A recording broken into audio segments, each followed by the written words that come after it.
Welcome to People Doing Good for Others, where we celebrate and honor and praise and hold in the light those who are truly making significant contributions to our communities. I'm Gary York, and I'm grateful to be with you today. I want to thank Wilkes Communications, River Street Productions, 100.9 WIFM for this opportunity. My special guest today is Matt Matthews. He's a wonderful contributor in a lot of arenas in this community. He's a State Farm agent up on Boone Trail behind the hospital. He's a person who gives in countless ways, and our community is better because of his company and his family and the willingness to make a difference in the lives of others. So good morning to you, my friend. Good morning. Matt Matthews. Tell us about where was home when you were a youngster? So I grew up in New Mexico. I was born in North Texas, just south of Amarillo, but grew up in southeastern New Mexico. And my dad worked in the oil field there and grew up doing all kinds of things, playing all kinds of things, but soccer was sort of the mainstay for me, which gave me an opportunity to get to college to play. But New Mexico was it. So it was dry and hot and desert-like as opposed to here. Tell us about soccer. It's intertwined in so much of your life, and you were telling me earlier about how it's a team sport. And tell us about soccer, if you will. So I grew up playing all kinds of things, but soccer really did become sort of my passion. And one of the main reasons why I loved soccer was because it took all of us to get the job done. There are 11 on the field at a time, and it takes all 11 to get the job done. I'm wired to be with groups of people and work in teams, and so a sport that might work individually, just like golf or singles tennis, I enjoy them, but they're not necessarily as full of joy for me as soccer is because of the team aspect and working with other people and making sure that I do my part to contribute to the whole, and then everybody else contributes so that we're better. Thank you. Tell us about your being drawn to the Lord. Yeah, so I was blessed very early. I think somebody said once before, you're born in a pew. Well, not quite literally, but as soon as I could, we were in church. So I was raised in that atmosphere at home. Thankful for that. But you know, there's that evolution of your faith where you go from it being what mom and dad have and what they teach you to it being yours. And so somewhere in those middle school years, I made that pursuit mine, not just something I did for family. And so as I grew up and had the opportunity to play soccer, kind of tying that back in, I had several opportunities to go play at different schools, but I wanted to go play at a Christian school. And so that brought me to Nashville, where I played at Lipscomb University. I wanted that environment, I wanted that opportunity, and that would shape future opportunities for me. But those middle school years were pretty key for turning on my faith in a personal way, not just a inherited family faith. Matt, when you were at Lipscomb University playing soccer, were you also in a divinity program? I was. That's it's a program that, in my case, I chose the youth ministry path, and so was with student ministry and what we would do there. At that time, they were calling it youth ministry, but we did student ministry for the first few years, but it has some overlapping angles where we looked at the larger picture of ministry from evangelism and growing people, as well as growing people outside of the church, trying to reach lost people. Also, you became a minister? I did. Just tell us about some more of those subsequent years, if you will. So after my freshman year, I wanted the opportunity to go back home. I wanted to see mom and dad. I missed family. I was 20 hours from home, so I was 20 hours. Yeah, from Nashville to New Mexico. Yeah, southeastern New Mexico. Yeah, so I was a long ways from home, and I wanted to be closer to mom and dad, for the summer. And due to some circumstances going on at our church, I got really involved with youth ministry in a different way. Where I'd been really involved before, now I was involved in a leadership way with another friend of mine who we just began to take over. So we'd led several trips, and I realized that I had a passion for that, and that not only just being involved, but now helping others to be involved and helping others to come to faith. And so I wanted to pursue that. So as I came back through Nashville on my way back to school my sophomore year, I spent a few minutes at the church I'd gone to my freshman year, and just told them that I was interested in an internship position if it came available. And I got the opportunity that following summer to begin their program, and did that for 18 months there in Nashville at a church. And that internship ended. It was a great time.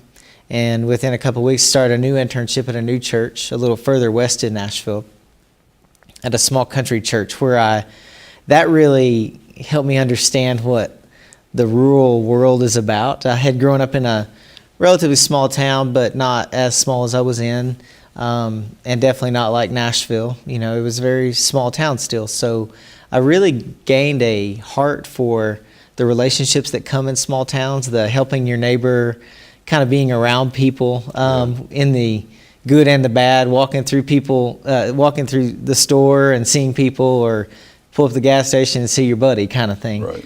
And so that gave me a real appreciation for the small town. And did that internship for 15 months, and then ended up back at the original church in full-time ministry in January of '99. And did that until 2001, when we planted a church in Southwest Georgia. Tell us about plant. I really was interested in that terminology, which was new to me. Yeah. Matthew, tell me about planting a church. So it was one of the most exciting and scariest times of my life. It was exciting because we were going to be getting to talk to people who knew nothing about faith. We were going where there were no guarantees, where I had been in a pretty secure setting, and there were no guarantees now. Would it go? Would it not work? But we knew we had one thing in mind. We wanted people who didn't know Jesus to come to know him. And so we started with about between 50 and 60 people who had the same type heart and wanted to start a church there in town, who were people of faith. And we just started going places people didn't go, and we started that churches didn't go. We started spending time with people who maybe were kind of on the fringes of their faith, or maybe fringes of life. They were struggling, and then some who were completely healthy and happy. They were maybe one of the phrases is post-church, or they just kind of been burned by church, maybe. Sure. And so we really found that there were a lot of people in that community, in that situation. So we plant it and watch it grow. Yeah. So it is. Yeah, and really dig into people's lives. So instead of just opening the doors and expecting everybody to come in because we opened the doors, we really tried to go out and be active in the community, so that people knew that the church was something. It wasn't a place, but it was an entity. It was an organism that was active and trying to do something in people's lives. Matthews, you have had these two careers, and now it's in the ministry of State Farm. How did you choose that particular company? I wanted, because when you start this, you get a bunch of options. When you kind of go down this path, it's sort of, if you decide this is the thing, there are a lot of options in the insurance world, Okay. And I wanted an agency-based model. I wanted somebody where, a company rather, where I could be a part of a group that could provide things that I couldn't provide in other ways through ministry. If someone's home burned down before, we were there to kind of bring a meal or two, but we couldn't help in the long term. And I wanted to be a part of a company that I knew was financially stable enough to do that. And so a friend of mine was an agent, and we got to talking about this. And if I'm completely frank, I really wasn't sure I wanted to do insurance. I was a little bit concerned about some of the the stigmas that go with insurance agents, and Sure. I wanted to do it differently if I could. And a friend of mine gave me the opportunity to go sit with him for several months, one day a week, and just watch how he did life. And I realized that I could do it that way. I could be a part of helping people change their current status, or stabilize their current status, or achieve their dreams by doing it through conversation as opposed to the high pressure sales piece. And I didn't really want to be a part of that. I wanted to be a part of something that was So you're talking about beneficial. life-changing moments for you in that transition. Absolutely. Yeah, it was, I mentioned being scared going to ministry in Georgia. At least I knew that. This was all together new, in a new town, in a new place here in North Carolina. But as I mentioned before, the small town, the rural market was really something that drove us when we were there in Nashville as a really important part of not just small town community life, but America. That these are people whose core values are what I align with, and how I want to lead my life, and I want to be a part of helping them, lead And theirs. not a policy pusher, you told me. Yeah, and maybe that's a phrase I made up. I'm not sure, but I didn't want to be the guy that was just throwing policies at people across the desk and get out of the office. I wanted maybe transactional. I didn't want to be transactional. I wanted to be relational. Right. So that when, if you and I sat together, you knew that I had your best interests in mind first. Sure. And that was my driver for how I'd want to do business. What is the orientation time for an agent with State Farm? Mm-hmm. What do you go through tell us about that training to get you going. Yeah, it was a 34-week training in classroom and at home training and in the field training. So from March until October of 2015, I was either in class, at home studying, or in the field working with agents, learning what the business looked like. And it really is the most robust of the insurance world in terms of a training model. Which I also knew I needed. I was new to this, so I wanted that kind of support, as well as ongoing things that we get to be a part of. So that's that. But that was the initial training, was that 34-week window. In your life, there was a steward, and you tell me he was a great mentor. Will you expand on that a little bit? Well, I kind of mentioned teams earlier, and I've been one that I always try to have groups of people around me who have either already gone down the path, or people who are experienced in some way or another that I'm not. So I try to lean into them. And Stuart was really honest with me. And I think sometimes we want people who will tell us the thing we want to hear, and they don't always tell us the truth. And Stuart was really transparent with me, and gave me a perspective that very few could have, because he was honest about his experience. He was honest about his path, as well as honest in saying these are the goods and the bads, the pros and the cons to what you're about to do or potentially about to do.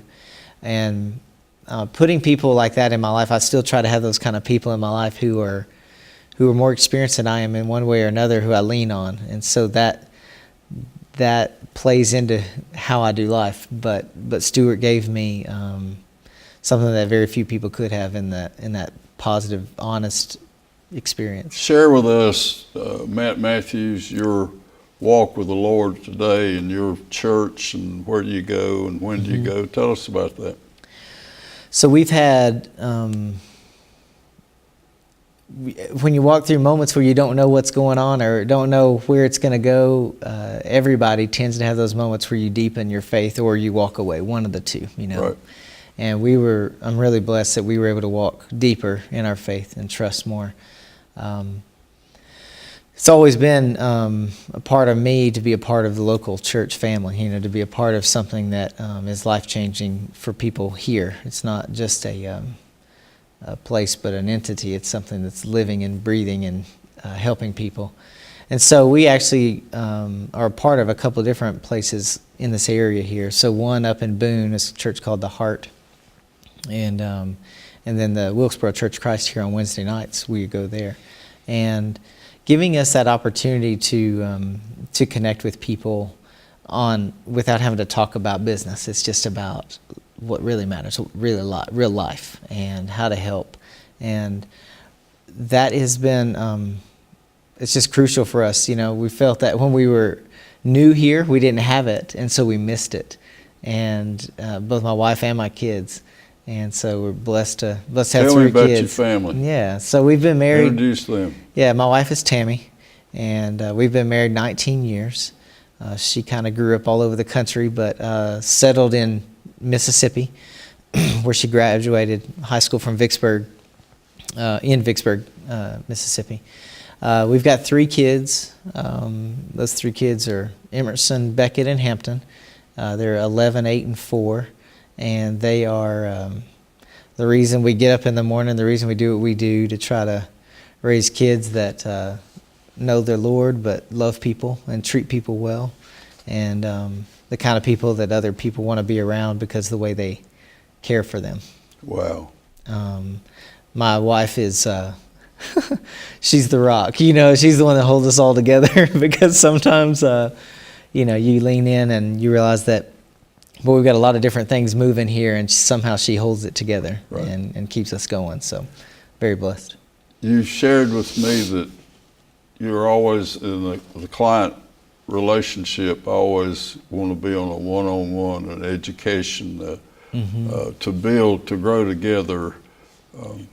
Tell us a little bit about how that works. Yeah, as a part of the training with State Farm, they spend a lot of time with us telling us about State Farm, the qualities, the strengths, and all those kind of things. And I was sitting in training one day and realized that, you know, I need to know what's my why. You may have heard that, you know, my why. What's my why for doing this? Because I was very happy doing what I was doing. It was this is a new opportunity to be a different kind of influence in the community. You know, probably should have said that earlier, but I spent, you know, a lot of time telling people every week, hey, we need to go out and be light in the world, and now I get the opportunity to do that without having pastor or preacher or minister on the title on my desk. So now I get to do that as an agent. But getting these kind of opportunities, I really want to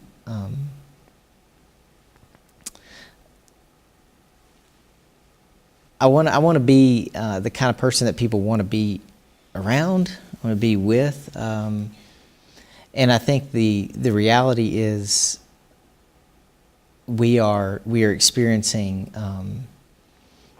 a world in which people have less trust in people, and I want to be the kind of person that can. So this is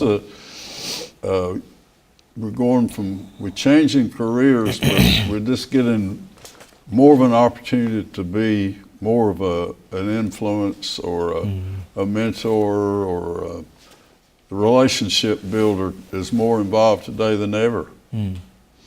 Yeah, and I have seen opportunities here with students and with adults, but I've been thankful. One of the things we had talked about was being able to work in the school systems here. That's where we met. Yeah, that's right. North Wilkes Middle School. That's right. And I've been very blessed by Heather Freeman and Cindy Fowler and others who helped kind of bring me to the school. But and now I'm getting to work with Kim Welburn, the school counselor out there, Kyrie Krenz at Central Middle, getting the opportunity to be in front of the school and the students and talk about bullying. Wow.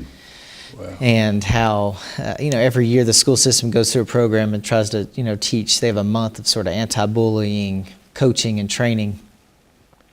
And so these 2 schools in particular, brought me in to speak to each classroom in one day. How'd you meet Heather? Through Cindy Fowler. Cindy just finished up being a teacher at North Middle. She's moving on to Central Middle. But she was there. Cindy used to be a State Farm agent here in town, and she contacted me and had let me sponsor one of their events when they were doing the Stephen Covey kickoff. Yeah. And so we put our name on a shirt and helped. But once they realized we had some things we might be able to do otherwise, we started that relationship. So you do public speaking too there? I do, yeah. And so I spoke at their open house that year. I've spoken to the student body. I've spoken to individual classrooms. And speak at the high schools, so especially Central High and Wilkes Early College, spoken over there in different areas to try to just encourage students. I think there are too many voices yelling at them every day through their phones or through technology or through the media that give them a message that maybe they're not worth as much as I think they are, or maybe I think they've got opportunities that maybe sometimes they start to believe the bad news. And they just need a voice, and so hopefully I can be that voice to encourage. And so you spend most of your in the Wilkes County schools at North Wilkes Middle, or? Well, they've been the ones that have invited the most. So we do have a mentoring program that Kim Wellborn had seen somewhere else. Kim is the counselor there at the school, and she had seen a mentoring program at another school somewhere, and she came to me as we were kind of talking about this and said, do you think you could find some other people? And so I've been blessed. I was able to find Landon House and Bob Ernest and Evan Handy, all who are different professions here in town, and give them an opportunity to be a part of this mentoring program as well. And so once a month we go out and we meet with 5 or 6 boys that Kim kind of handpicked and invited to be a part of the program. There's standards they have to meet to be a part of the program. And these are boys that we can coach and we can encourage and we can push to be better. And so one-on-one or in small groups, we get the chance to just sit and talk about life and where they are. And Kim has already she's got data to show the growth that's already happened. One-on-ones. Yeah, just in small groups, where we get to encourage these boys and get to push them to the next place as they are trying to do better in those critical middle school years. It's just such a difficult time in life when hormones and school pressures and societal pressures are giving them all kinds of different messages, and it's nice to be able to be a steady voice that is a third party. It's not a parent or a teacher. It's just somebody who's shown up and cares, and I think the boys begin to look forward to those times where we can be together. So part of the State Farm legacy is about involvement in community, becoming outside of your office of being That's right. a strong mentor relationship builder. Yeah, absolutely, and that's sort of in our core. That's in our DNA as a company that we want to be a part. The good neighbor that everybody hears about, but. That comes with a lot of different things. Is that just bring a ladder over when you need help, or bring a meal over, or is that be present in the good and the bad? And today, neighbors get a whole different connotation. Neighbors could be around the world with their technology, but in this community, in this sort of market, I love the fact that I get to live that out as a regular, present, active person here in the community. Needed. Yeah, I do, and then not only needed, but having an opportunity. I see a community that wants it, and I'm thankful that culture is alive at North Wilkes Middle School. Absolutely. No doubt. Absolutely. Yeah. Tell us about your truck. So I've always been one to sort of think outside the box, and I was doing other versions of marketing in the community and getting, you sort of are always measuring against return on investment, and there were other methods that we weren't seeing the same kind of ROI that we were looking for. And I had always grown up a huge supporter of military and military folks. I've had family who served. It wasn't my path personally, but I've had so many family members served and always had a high respect. And I loved just big equipment and trucks. And so I had attempted to win some of these trucks on auctions and didn't get those. And so I finally Googled the make and model of one of these vehicles. And I found one out in Missouri. And this guy had listed it on eBay. And I bought it on a Thursday, and by Tuesday it was on a truck sitting in front of my office from Missouri. And it has been an incredible opportunity, but it's a 21,000-pound vehicle, full-time 6-wheel drive, 300 horsepower Caterpillar engine, 7-speed Allison transmission. It was a troop carrier. It was. Right. Yeah, so its full intent is sort of troop and equipment carrier, and they've got new versions now, so they're kind of bringing those back to the states and selling them off or parting them out. And so a lot of the National Guard troops here have them now, as well as other branches. But yes, they are kind of moving them out. But it's been a great More effective thing. than any billboard you've ever had. Absolutely, 100 times more effective than any other marketing I've had. Your company, State Farm, played a key role at the Fairplains Baptist Church. Yes, sir. Through Jody and Chris Scabo, Right. efforts to build a special needs park. Yeah. And this is Yeah. an incredible contribution to this community. Let's talk about that. One of the neatest moments of my short career so far with State Farm, but to be able to hand them a check for $25,000 that our company decided to do, that was so exciting. When the moment I got the phone call from corporate saying that they were in the running, I was so excited. And immediately that night I was out at the church and in a meeting with them to say, here's what we need to do. Here's some methods, because it was a social media campaign, so you had to vote. And so they had to beat people all over the country, other groups also trying to win money, but we had to get thousands upon thousands of votes to accomplish the goal and the dream of building this special needs playground. And that was so neat. It was just, Chris and Jody did the bulk of the work in writing the grant and things like that, but it was so neat to be a part of just delivering a check for this, to know that we were helping. I was there, and I shall treasure that Saturday morning, and huge crowd and food and fellowship. I'm grateful that it happened here. Me too. And for your business and for your ministry. And Chris Scabo and Jody, they're remarkable people. Absolutely, yeah. Tell us about the transition in life and the values, the rewards of choosing to come to Wilkes County, and you also involved in soccer. Just wrap it up with the Wings of Wilkes and how happy you are to be here. Yeah, we have. It's always, I guess, unnerving to go to a new place because you're not sure what you're going to experience. And my wife and I have been blown away at how welcomed we've been here in Wilkes County, because there could have been so many different paths. And when you go to a new place, it's always unnerving. You know, you're not sure who you know, or you don't know anybody, and you go to Walmart and you can be different and disappear. And now we can't. We go to Walmart, we see people every time we go or whatever. But that is part of the joy of being here. It's an exciting time to be as a part of this this community, because I feel like there are good things happening and good things coming here in Wilkes County. Soccer does give me the opportunity to be a part of this community in another way, with coaching and being a part of the board here. But I am thankful that I've been given the gifts and the talents and the abilities to be a part, and now the opportunities to do those things here in Wilkes. I find you to be a man of some special talents and skills, and you're willing to do more than have the talent. You put it to work, and you find a way to reach out to people, and we're grateful that you chose Wilkes County, and what a tremendous contributions you make in countless ways.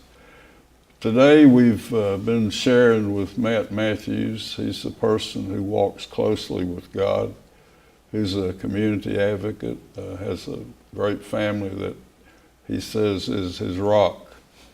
And thank you for being with us today, and we hope that these special moments will lead, guide, and direct someone today. And what an honor it is to have you with Wilkes Communications and people doing good for others. And come again, friend. Thank you so much. Thank you. Thank you, Gary.